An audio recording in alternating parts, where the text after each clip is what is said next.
Olá pessoal, boa noite a todos, boa noite a todas.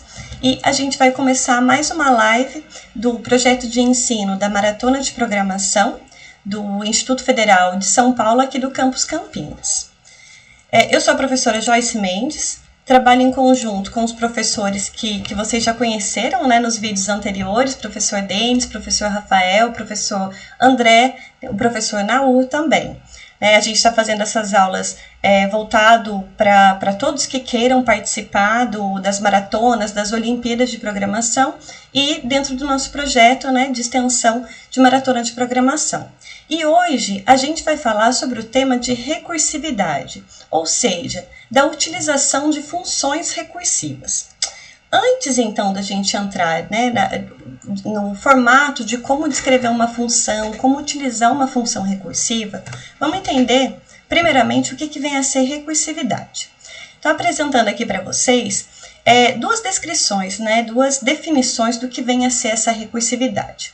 Então, primeiro, é dado como uma propriedade sintática pela qual um elemento pode aparecer um número infinito de vezes numa derivação, introduzido sempre pela mesma regra.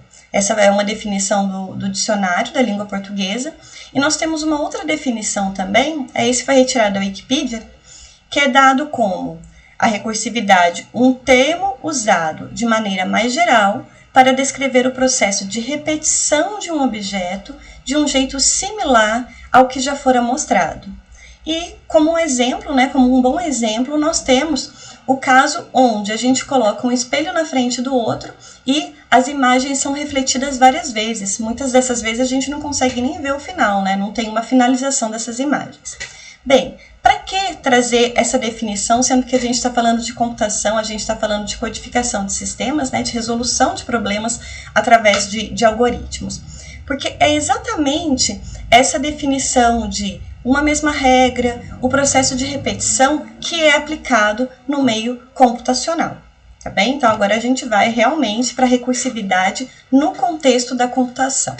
O que vem a ser, então, a utilização de recursão? Primeira coisa que a gente precisa ter em mente é que a recursão, ela tenta dividir um problema, independente do problema, em partes menores, tudo bem? Além disso, para que a gente consiga utilizar a recursão, nós precisamos ter noção de como as funções funcionam, ou seja, como que eu posso criar novas funções para resolver os meus problemas. Além disso, que daí é uma característica marcante que realmente faz a minha função ser recursiva ou não. Quando uma função, dentro da definição do corpo dela, tem uma chamada a ela mesma, então a gente consegue reconhecer nesse caso que essa função é uma função recursiva. E como que a gente tem, então, uma forma de parar, né? Porque se a gente vai sempre chamando a mesma função dentro dela mesma, ela vai cair num ciclo. E a gente pode, né, muitas vezes, cair num ciclo, num loop infinito. Então, nós precisamos modificar os parâmetros que vão sendo passados pela própria função que está chamando a si mesmo, de forma que a gente tenha um ponto de parada. A gente vai ver que esse ponto de parada é um elemento muito importante e crucial quando nós estamos utilizando a recursão. Tudo bem? Eu coloquei aqui também um exemplo, que é um exemplo clássico, né, da utilização de recursividade em algoritmos, que é para realizar o cálculo do fatorial. Deem uma olhadinha nessa imagem que vai ficando mais clara a utilização da recursão. Nesse caso eu tenho, né, antes de mais nada a gente precisa saber o que vem a ser o fatorial. Então, se eu quero realizar o cálculo do fatorial, por exemplo, de 10, como que eu faço esse cálculo? Eu vou pegar todos os valores 10 e todos os valores inteiros anteriores a ele e vou realizando a multiplicação.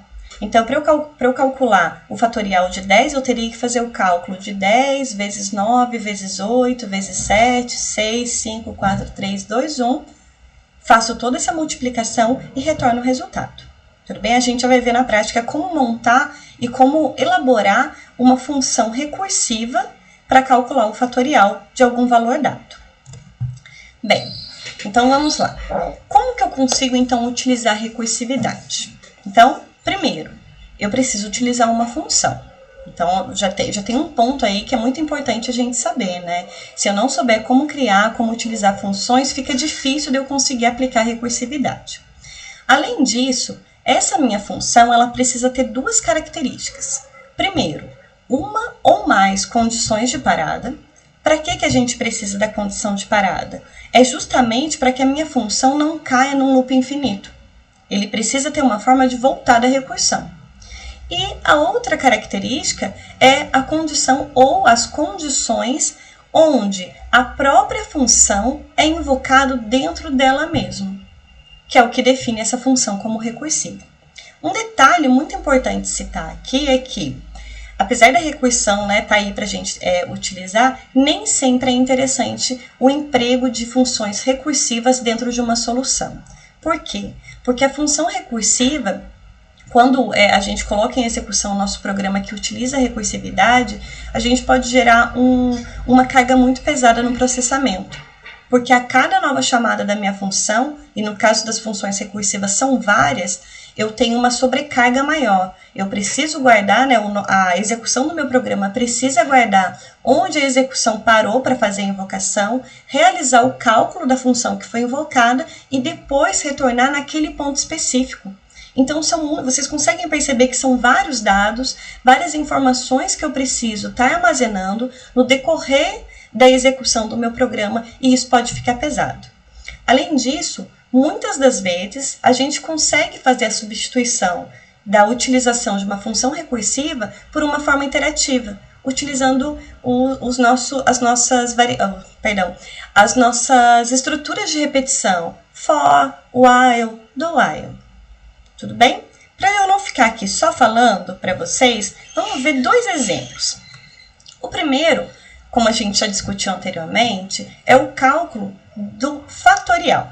Então, para relembrar aqui da matemática, nós temos que o fatorial de um número n, então a representação dele é um n com uma exclamação, que é o n fatorial, é dado pela multiplicação de todos os inteiros anteriores a n. Eu coloquei aqui dois exemplos para a gente conseguir desmembrar esse fatorial e conseguir encontrar uma regra para a gente conseguir definir, então, a nossa função recursiva, Como exemplo, então, eu dei dois valores aleatórios aqui. Se eu fosse calcular o fatorial de 5, como que eu faria esse cálculo, matematicamente? Então, eu tenho que 5 fatorial é 5 vezes 4 vezes 3 vezes 2 vezes 1. Da mesma forma que se eu for calcular o fatorial de 10, eu vou fazer a multiplicação de 10, 9, 8, até chegar no 1. Tudo bem? Só que se a gente der uma olhadinha melhor nesse cálculo fatorial, a gente pode expressar de uma forma diferente. Eu posso dizer que o meu 5 fatorial, ele pode ser escrito num formato diferente. Ele pode ser escrito como 5, o valor 5, vezes o resultado do cálculo de 4 fatorial. Da mesma forma que 4 fatorial pode ser escrito em outro formato, como 4 vezes 3 fatorial.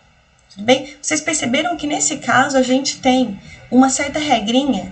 Se eu tiver, por exemplo, o fatorial de n, eu posso escrever que o fatorial de n pode ser calculado como n vezes o fatorial de n menos 1, que por sua vez, o meu fatorial de n menos 1 pode ser descrito também como n menos 1 vezes o fatorial de n menos 2. Então, a gente está sempre tirando uma unidade. Tudo bem? Então, vamos tentar vamos montar, na verdade. Deixa eu só trocar a minha tela, já troquei aqui para vocês. A gente está no CodeBlocks, Vocês podem utilizar na maratona, qualquer compilador, qualquer ambiente que vocês preferirem. Então, olha só. Antes da gente entrar para ver como que eu faço para montar essa minha função para calcular o fatorial, é importante que a gente entenda como que funciona a definição de novas funções. Tudo bem? Porque a gente já está acostumado a utilizar muitas funções que são encontradas em várias bibliotecas já existentes na linguagem. Aqui, como exemplo, eu estou utilizando a linguagem C. Eu já tenho um include aqui do stdio.h. Essa minha biblioteca me fornece um conjunto extenso de várias funções que eu posso utilizar diretamente. No entanto, mesmo utilizando essa biblioteca, eu posso criar minhas próprias funções. E como que eu crio uma nova função? Então, olha, antes da gente entrar na nossa recursividade. O início da definição de qualquer função começa, então, pela definição do tipo de retorno. Ou seja, como que eu vou definir o tipo de retorno da minha função? eu preciso determinar qual é o resultado, ou seja, qual é o tipo de valor que a minha função, depois de executar, vai retornar. Tudo bem? Por exemplo, se eu quiser uma função que retorne a soma de dois valores, uma função bem simplificada, eu sei que a minha função vai processar essa soma e no final vai devolver um valor. Se eu estiver trabalhando com valores inteiros, eu vou definir o retorno da minha função aqui como inteiro, como um int. Por outro lado, se eu for trabalhar com valores reais, eu posso já definir a minha função como retorno float. Tudo bem? Então, a gente só definiu até agora qual é o tipo de retorno da minha função. Na sequência, eu preciso dar um nome, que é um nome que eu vou utilizar para chamar essa função para ser executada. No caso, como a gente está trabalhando com um exemplo bem simplesinho, eu vou chamar a minha função de soma. Até porque ela tem essa funcionalidade, né? Ela tem essa incumbência de realizar a soma de dois valores. Então, por enquanto, eu defini o tipo de retorno e defini também o nome da minha função. Depois, na sequência, né, na frente já no nome da minha função, eu preciso abrir e fechar parênteses. Aí aqui vem uma questão, né? O que eu coloco dentro dos meus parênteses? Dentro dos parênteses vão vir os valores que a gente chama de parâmetros. São os parâmetros, ou seja, são os valores que a minha função necessita conhecer para que ela consiga realizar o processamento. No caso da minha soma, ela precisa conhecer os dois valores que vão ser utilizados para realizar a soma. Então, o que a gente vai fazer aqui? Eu vou colocar um float A e um float B. E o que eu estou dizendo aqui? Eu estou dizendo que a minha função soma, que tem o nome soma, e que retorna também um valor real, ela, para ser processada, precisa receber, entre os parênteses, né, que definem os parâmetros, um valor real, que eu dei um nome aqui, eu vou chamar até de um codinome A, e ela precisa receber também um segundo parâmetro, que está sendo tratado com o nome de B, tem um codinome B. Por que é importante a gente dar esses nomes para os nossos parâmetros? Porque dentro da função, dentro do corpo da função, que é definido justamente pelas chaves, é através desses nomezinhos que eu vou obter ou manipular esses valores. Então, nesse caso, para eu calcular a minha soma, eu poderia criar aqui um outro float dentro da minha função, eu vou chamar de resultado. E o meu resultado recebe o quê? Recebe justamente a soma do meu A, que foi passado como parâmetro, mais o meu B, que foi passado como parâmetro também. Tudo bem? Então, até aqui a gente já definiu o protótipo, né, da minha função. Eu sei que ela retorna um float, que tem o nome de soma, que recebe dois parâmetros, cada um sendo um valor real. Dentro dela, ela faz um processamento de soma, só que a gente não está jogando esse valor para fora. A gente não disse aqui que nós vamos devolver um valor float, então justamente preciso fazer isso, né? Eu preciso retornar, return. Qual é o resultado da operação que a minha função realizou? Está exatamente na minha variável resultado. Então, com isso, a gente montou a nossa funçãozinha. Uma função bem simples, bem tranquila, utilizando dois parâmetros. Lembrando que nem todas as funções precisam ter tipo de retorno, não precisam retornar um valor, né? Se a nossa função realiza um processamento e não retorna nada, a gente precisa definir ela como void. Ou seja, eu estou dizendo que agora a minha função soma mudou. Ela realiza uma soma, mas ela não devolve nada. Esse return ficaria sem sentido. Deixa eu voltar aqui para o float. No caso, então, de retornar um valor real, e ela recebe também um valor real A e um valor real B. Só para a gente terminar, então, de ver como que a gente utiliza também essas funções, agora eu vou para a minha outra função, que é a minha função principal, a função main. Se eu tivesse aqui dois valores, por exemplo, float x igual a 4.2, e eu tenho também um float y como 7.1. Eu tenho dois valores reais. Se eu quiser realizar a soma desses valores, eu posso agora chamar a minha função soma. O meu compilador já identifica que existe essa função. Soma, entre parênteses, eu preciso passar agora os valores que vão ser utilizados para substituir esses meus parâmetros. O meu parâmetro A e o meu parâmetro B. Então, no caso, eu passaria o meu x e y, tudo bem? Se a gente deixar nesse formato, o retorno dessa função, né, olha o retorno e resultado, não está sendo armazenado em local nenhum. Eu poderia criar aqui vou chamar de resu aqui, a criatividade está tensa, um resu, e ele armazena então o resultado do processamento dessa soma. Tudo bem? Então a gente já sabe como montar as nossas funções. Vamos agora então ver como que a gente faz então para definir as nossas funções recursivas. Vocês vão ver que o formato de montagem, de elaboração, de construção da nossa função continua sendo a mesma. O que vai vir de diferente aqui? É que dentro da função vai ter uma chamada a ela mesma. Tudo bem? Então, eu já deixei até montadinha aqui para a gente discutir como seria, então, uma função que calculasse o fatorial de qualquer valor dado. Então, deem uma olhadinha, primeiramente, nessa primeira parte. Eu tenho uma função, parece bem simples também, né? Tem 2 linhas só. E olha só o que minha função está fazendo. Antes de mais nada, vamos entender o protótipo dela. O nome da minha função é fatorial. Lembrando que aqui vocês podem dar o nome que vocês quiserem, mas é importante que o nome seja significativo. Por quê? Na hora de você utilizar a função, a gente consegue ter noção do que ela vai fazer, qual é a operação que ela vai realizar. Então, ele vai calcular o fatorial. No final do processamento, eu sei que essa minha função fatorial vai retornar um inteiro. Então, eu retorno um inteiro, tem o nome fatorial, e como parâmetro, ele recebe apenas um valor, que nesse caso eu dei o nome de n. Dentro da minha função, se vocês lembrarem, deixa eu até apagar aqui que a gente faz juntos. Se vocês lembrarem do que foi apresentado nos slides, a minha função recursiva ela tem 2 características. Então, eu tenho primeiro que definir um ponto de parada, é a minha condição de parada, e depois eu preciso definir também, qual que vai ser a minha chamada recursiva. Aqui entra o padrão que a gente viu antes nos slides também. Eu preciso ter uma forma padronizada de sempre chamar e sempre realizar a mesma operação. Então, vamos começar com o mais simples. Se a gente for pensar no fatorial, primeiro que matematicamente não existe fatorial de números negativos, né? Então, a gente está trabalhando com o conjunto dos números naturais, os números inteiros, de 0 para frente, 0, 1 e qualquer outro valor que seja positivo e inteiro.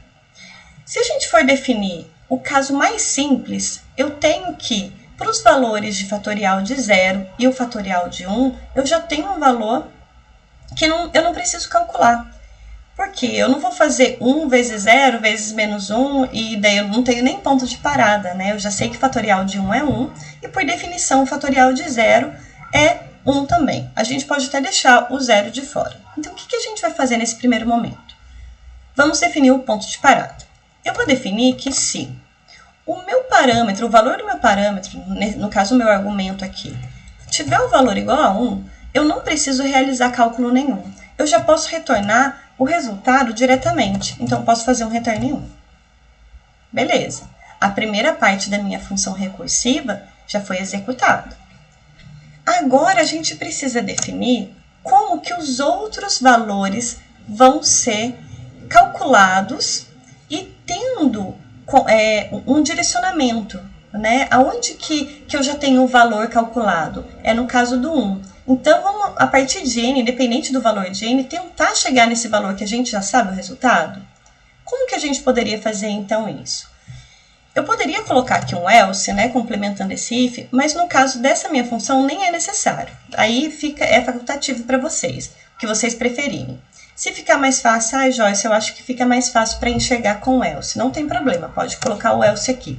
Mas, daí só fazendo um parênteses aqui, eu não preciso obrigatoriamente do else, porque se ele entrar nesse if, ele já vai dar um return, ou seja, ele já vai sair dessa chamada da função. Então, ele não chega a executar as próximas linhas. Tá bem? Maravilha. Então, olha só. Se não for o fatorial de 1, como que seria calcular o fatorial de 2, por exemplo? A gente não pegaria o 2 vezes 1, opa, mas o 1 eu tenho o resultado, então seria 2 vezes o fatorial de 1, que é 1, a gente faz a multiplicação e retorna. Mas e se fosse o fatorial de 3? A gente pode pensar no mesmo formato. O fatorial de 3 nada mais é do que 3 vezes o fatorial de 2, e o 2 é o 2 vezes o fatorial de 1. Daí eu chego no ponto de parada e consigo retornar.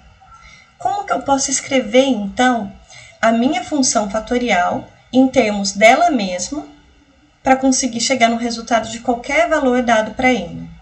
Eu tenho, então, que eu posso retornar, qual que vai ser o retorno, ou seja, qual que vai ser o resultado do fatorial para qualquer valor n que não seja 1. Eu posso escrever, então, como n vezes quem? Vezes o fatorial. Olha só a gente chamando a função de novo dentro dela mesma. Só que eu não vou passar o n aqui. Na verdade, eu vou passar o n menos 1. Pronto. Terminamos a nossa função de fatorial. Eu vou colocar aqui como um comentário só para a gente entender melhor o que está sendo realizado ali. Imaginem que a gente faça a chamada do fatorial de 4. O que vai acontecer dentro da minha função? Então, vamos ver o passo a passo, né? Ele vai verificar o valor de n, que nesse caso assumiu o valor 4, é 1? Não. Então, ele não vai entrar nesse if, ele vai entrar no else. E ele vai retornar o quê? Ele vai dizer que o fatorial de 4 é igual, ou seja, ele retorna o resultado de n, que é 4, vezes o fatorial de quem? De n menos 1. De novo, n é 4, então vezes o fatorial de 3. Maravilha. Só que se a gente for dar uma analisada nessa primeira linha, nessa primeira execução, eu não tenho resultado nenhum. Por quê? Porque eu não sei ainda qual é o valor do fatorial de 3. Só que o que vai acontecer?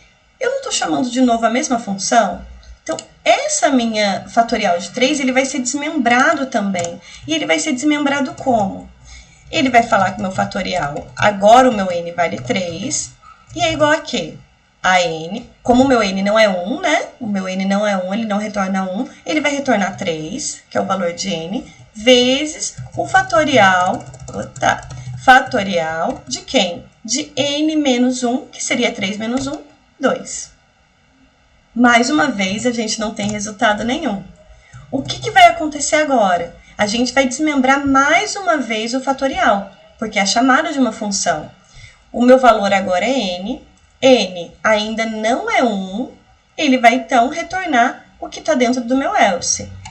No caso, o meu n é 2, então ele vai fazer o 2 vezes quem? Vezes o fatorial, né, a chamada da própria função, de n menos 1, que é 1. Olha quem a gente encontrou aqui. A gente encontrou o fatorial de 1. Quando ele chega para executar, para fazer o processamento desse fatorial de 1, ele já vai entrar nesse meu primeiro if, né? N é igual a 1 quanto que retorna? Ele retorna 1. A partir do momento que ele começa a retornar a primeira vez, aí ele vai fazendo o quê? Realmente ele vai realizando os cálculos. Esse meu fatorial de 1 vai ser substituído por 1, que é o retorno dele. Tudo bem? Ele retornou 1. Faço essa multiplicação, vai ser executada essa multiplicação, 2 vezes 1 é 2, e esse meu fatorial de 2 vai ser substituído pelo resultado, 2. Por sua vez, o meu fatorial de 3 vai ser substituído também por esse resultado, que é 6. E por fim, eu tenho essa multiplicação, que vai dar o resultado de 24. Maravilha? Então, a gente viu como que as nossas funções recursivas funcionam. Só para a gente ver como que a gente faz a chamada também dessa função, dei uma olhadinha na main agora. Eu tenho aqui definido o inteiro x. Esse valor de x está sendo definido pelo usuário através de um scanf. E na sequência, nós fazemos a chamada da minha função fatorial de x. Percebam que o valor de entrada do usuário pode ser qualquer um. Está faltando, na verdade, aqui uma verificação para eu saber se eu realmente posso, se é possível calcular o fatorial do meu x, porque ele precisa ser um valor inteiro e positivo. Tudo bem? A gente terminou. Isso é a minha função recursiva. O que eu queria mostrar para vocês também é que, mesmo sendo possível a gente utilizar a recursão para resolver alguns problemas, nós podemos também substituir essa mesma solução, é claro que de uma forma um pouco modificada, utilizando as nossas estruturas de repetição. Eu vou passar para o meu outro código-fonte aqui para mostrar para vocês. Olhem só, a gente está fazendo a mesma coisa. eu estou pedindo o valor do usuário, né, o meu valor x, e na sequência eu estou calculando qual é o valor do fatorial desse valor x. Só que nesse caso eu não estou utilizando as minhas funções recursivas, não tem nenhuma outra função definida aqui. Como que está sendo feito esse cálculo? Através da minha iteração pelo for. Então, a ideia é praticamente a mesma. Nesse caso específico do cálculo do fatorial, a resolução de forma iterativa é mais viável do que utilizando as nossas funções recursivas. E o que a gente está fazendo aqui? Nós não vimos que quando eu vou calcular o valor de n fatorial é o quê? O meu n vezes n menos 1 vezes n menos 2 e assim por diante até chegar no valor 1. Então, é justamente isso que a gente está fazendo, utilizando um for que começa de 1 e vai até x, que é o valor dado, e a gente vai fazendo a multiplicação desses valores. Eu poderia também montar diferente aqui. Eu poderia fazer o meu i começando em x, indo até, né, maior ou igual a 1. Então, para todos os valores que sejam maiores ou iguais a 1, o 1, inclusive, nesse caso, nem precisaria, né, porque qualquer multiplicação por 1 é aquele valor mesmo, poderia deixar só maior, e a gente está fazendo a multiplicação. Se a gente colocar para rodar essas duas versões, né, é uma solução diferente para o mesmo problema. O resultado é o mesmo. Tudo bem? Para a gente ver mais um pouquinho de recursão, eu deixei como exemplo aqui também a definição na verdade, a resolução da sequência de Fibonacci. Eu não sei se vocês se lembram, daí lá da matemática também, né, que traz vários problemas para a gente resolver. Nós temos a sequência de Fibonacci que é definido como eu tenho os dois termos iniciais dados e a partir desses meus dois primeiros termos eu consigo calcular sempre o próximo. Como? Realizando a soma. Tudo bem?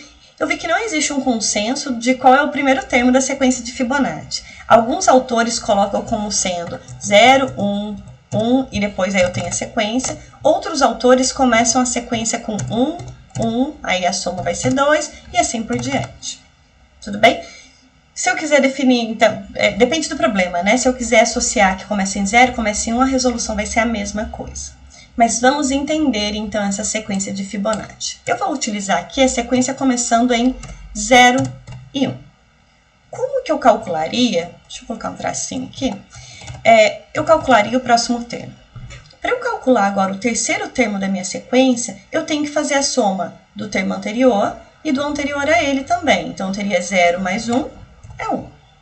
Para eu calcular o próximo termo, eu faria a mesma coisa. Então, são os dois termos imediatamente anteriores ao termo que eu estou calculando, né? Se eu quero o quarto termo, eu vou utilizar o segundo e o terceiro para calcular. Nesse caso, eu teria a soma de 1 mais 1, 2. O próximo, eu utilizaria a soma de 2 mais 1, dá 3. O próximo, realizaria a soma de 3 mais 2, daria 5. Depois, 5 mais 3, 8. Depois, 8 mais 5, 13, e assim por diante. Como uma forma geral, eu posso dizer então que o meu termo na enésima posição pode ser calculado como o termo que está numa posição anterior a ele, n-1, mais o meu termo que está na posição antes dele, né? Então, seria o último e o penúltimo, n-2, de uma forma geral. Tendo que o primeiro termo é 0 e o segundo termo é 1. Se a gente conseguiu identificar esse padrão na minha sequência, né, poderia ser qualquer outra sequência, a gente consegue então definir uma função, nesse caso, recursiva, para fazer esse cálculo. Tá bem? Eu apaguei aqui para a gente fazer juntos. Então, vamos lá. Quando a gente calcula, pode ser a sequência em si ou o termo da sequência, né, o enésimo termo da sequência, eu vou fazer um cálculo e no final vou encontrar um valor. Nesse caso, um valor inteiro.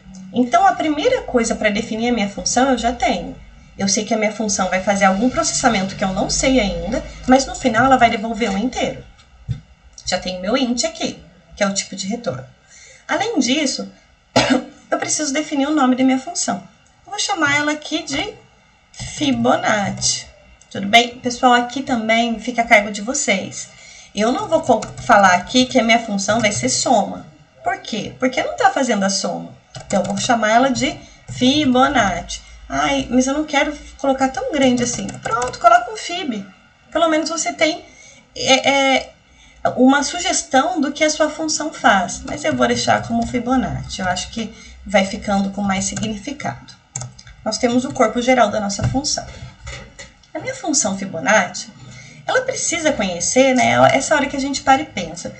Eu preciso que algum valor seja dado para a minha função, ou seja, eu preciso de algum parâmetro para a minha função para que ela consiga ser processada. Nesse caso, se a gente olhar até aqui em cima na nossa colinha, para eu calcular o termo, eu preciso saber qual é a posição do termo que eu quero encontrar. Então, aqui eu vou passar um inteiro também, que eu vou chamar de n, poderia chamar de qualquer outro nome, indicando para mim qual é a posição do termo que eu desejo encontrar. Pronto, então eu tenho retorno, nome, parâmetro. Não preciso de mais nada por enquanto. Agora vem realmente a elaboração do corpo da função. Então vamos pensar um pouquinho. Quais são as condições de parada nesse caso? Para a definição dessa minha função, para calcular os termos da sequência de Fibonacci. Como eu falei para vocês, eu tenho definido que os dois primeiros termos são, não muito bem definidos, né? Mas que são 0 e 1, ou até mesmo 1, 1. Então, é justamente isso que eu vou começar codificando. Eu vou definir que se o n, que é o número do termo, for 1, ou seja, se for o primeiro termo, eu vou retornar o valor 0. Porque eu já sei, esse valor para mim já está dado. Além disso, se ele não for 1, mas se ele for 2, ou seja, se eu estiver tentando encontrar o segundo termo da sequência, eu já sei o valor também. Vai ser 1. Agora que vem a sacada e que realmente torna a minha função recursiva, porque até o momento ela não é. Como que eu sei disso? Eu não tenho nenhuma chamada de Fibonacci dentro dela mesma. Então, é uma função normal, que retorna 0 caso n seja 1, ou retorna 1 caso n seja 2. E se for qualquer valor diferente disso? Não ia retornar nada. Bem, mas não é isso que a gente quer, né? Então, o que a gente vai fazer agora aqui? Se for 1, retornou 0. Se for 2, retornou 1. Mas e se for qualquer valor diferente de 1 em 2?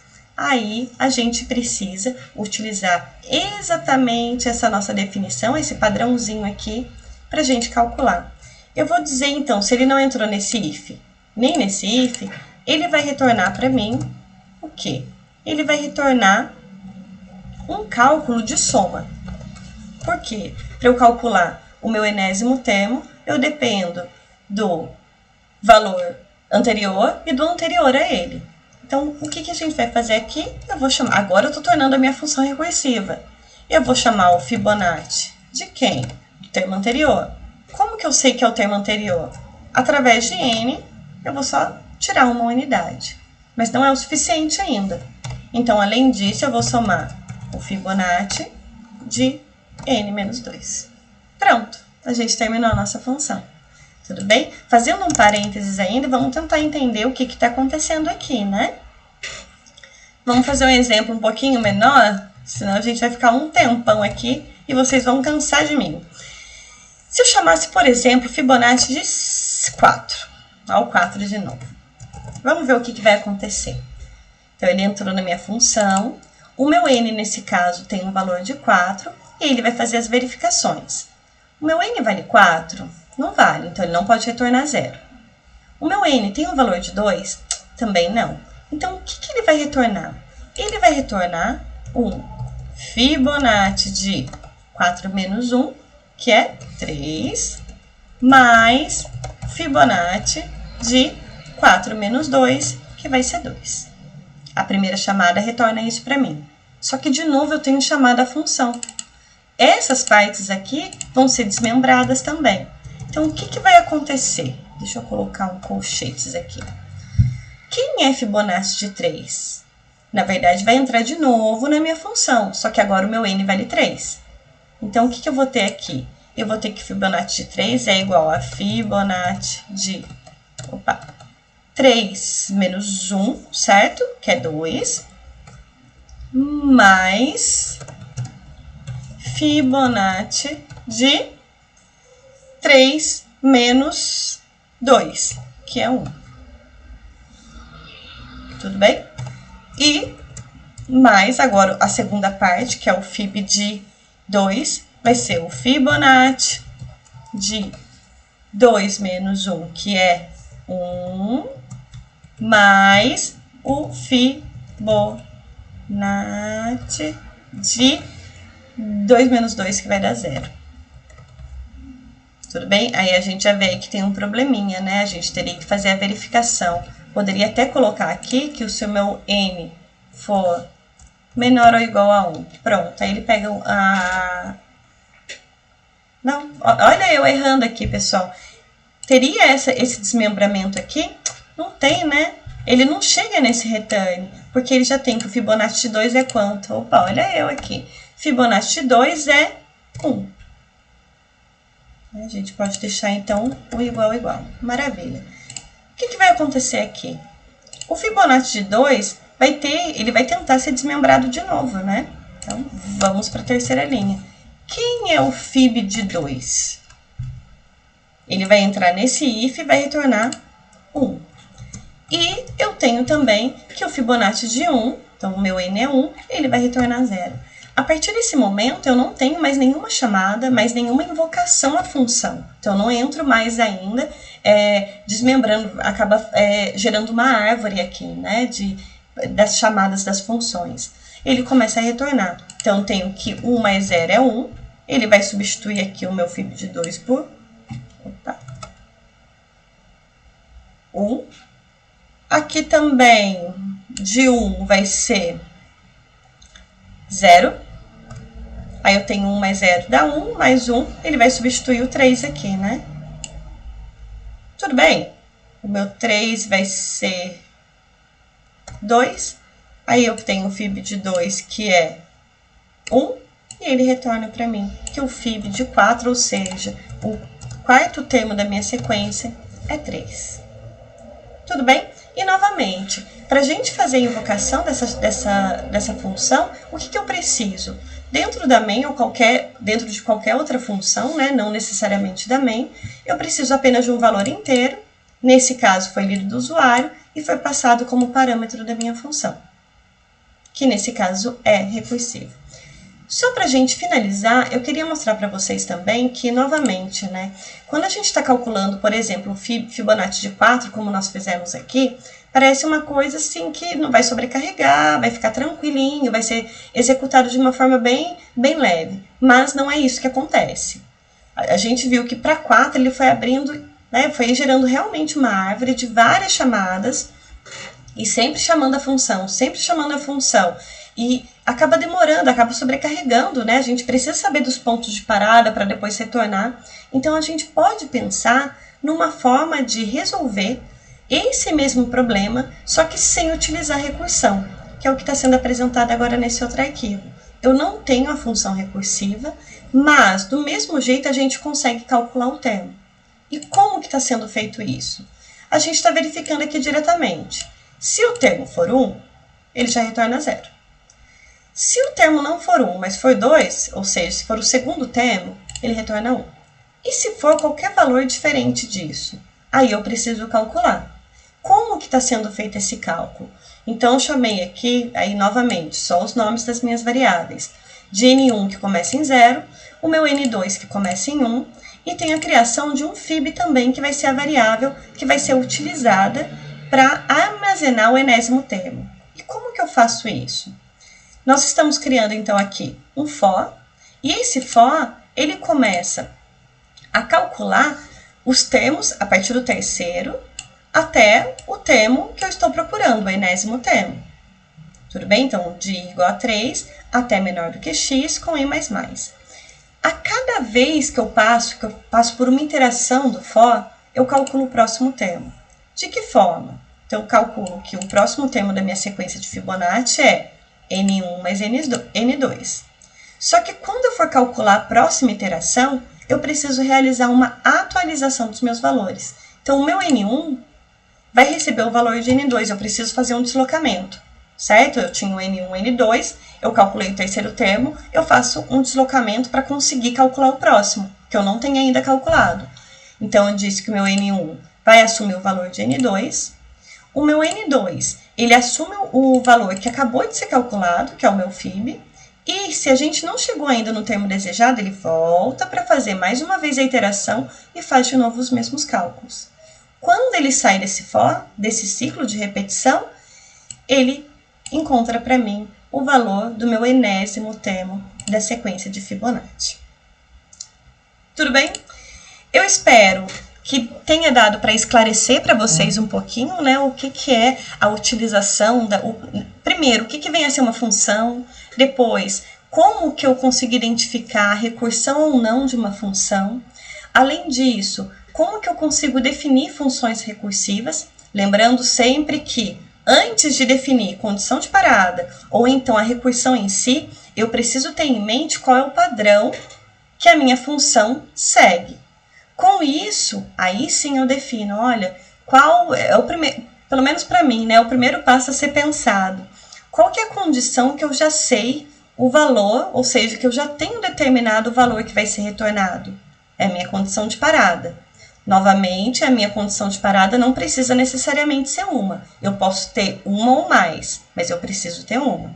Além disso, a minha chamada recursiva precisa caminhar de forma que ela encontre a condição de parada.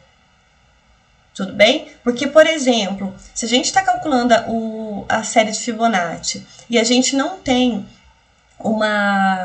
a gente não está com foco, né, nas condições de parada, a minha função vai ficar recursiva e ela vai ficar fazendo chamadas infinitas.